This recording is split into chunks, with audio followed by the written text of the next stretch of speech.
Music mogul accused of facilitating the abuse of dozens of women and girls over decades.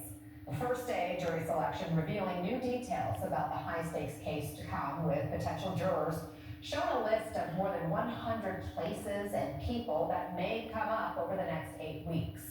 Combs has pleaded not guilty. Let's bring in defense attorney Misty Maris now. Misty, on day one, jurors were asked for opinions on people like Kanye West, Michael B. Jordan, Mike Myers, who, we should be clear, haven't been implicated in the charges at all in this case. So what do you think this is about? Well, so a people and places list on it is actually run of the mill in a criminal case like this. And the reason being is to see if any of the jurors actually have a connection to those individuals. So we're talking about these high-level celebrities. But you know who else appears on that list? The attorneys and those names, to see if there's a connection or a reason why somebody might be biased if these people do come up during the course of the trial. And to your point, doesn't mean they're involved in the allegations. It doesn't mean that they're alleged victims. It just means they could come up in the course of the trial. And we know that this particular voir dire process is a little different than we've seen in others.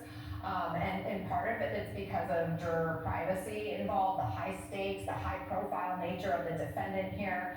The court is calling 50 potential jurors every day. The goal is to narrow it down to 45 people who aren't dismissed for cause. And then those 45 will be questioned privately in the judge's chambers. Talk to us about how this compares to what is typical, and do you think this process makes sense? Well, so here we have a lot of really sensitive information. Think about the questions that are being asked of the jurors. It's opinions about sexual abuse, opinions about domestic violence, drugs, guns, all of these really sensitive areas.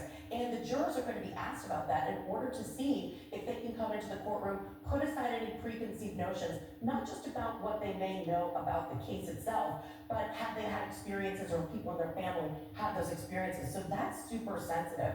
And that those 45 people who are deemed to be qualified, so that's the process we're going through now. These are individuals who aren't being eliminated for cause, that the judge deems as somebody who can come in without that bias. That's the opportunity for the defense and the prosecutors to really ask them questions and decide who to eliminate using a preemptory strike. And that's when the real strategy comes in.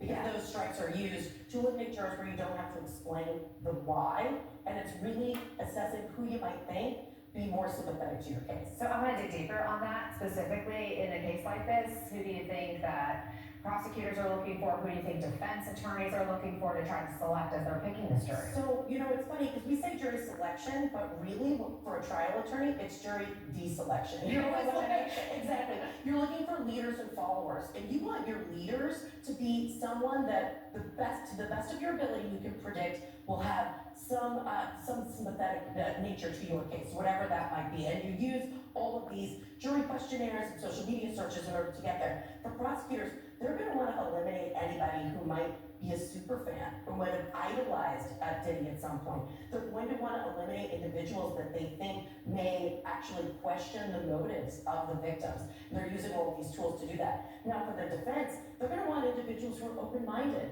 We know what this case is about. This case is about sex trafficking. Their defense is going to be that Diddy engaged in a swinger lifestyle. You're going to want people who are open-minded on that front. You're also going to want people who can put aside the 60-plus civil cases. We know that Cassie Ventura video, that is a horrific video that's going to be shown in court, and look at this case as the allegations of sex trafficking and racketeering, and not make a prejudgment based on what they know they're going to see that is very, very disturbing, to say the least. Yeah, absolutely. Thank you so much, Misty Maris. It's so good to have you here. Thank you. Stay with us. We're going to go back to the White House at the top of the hour, give you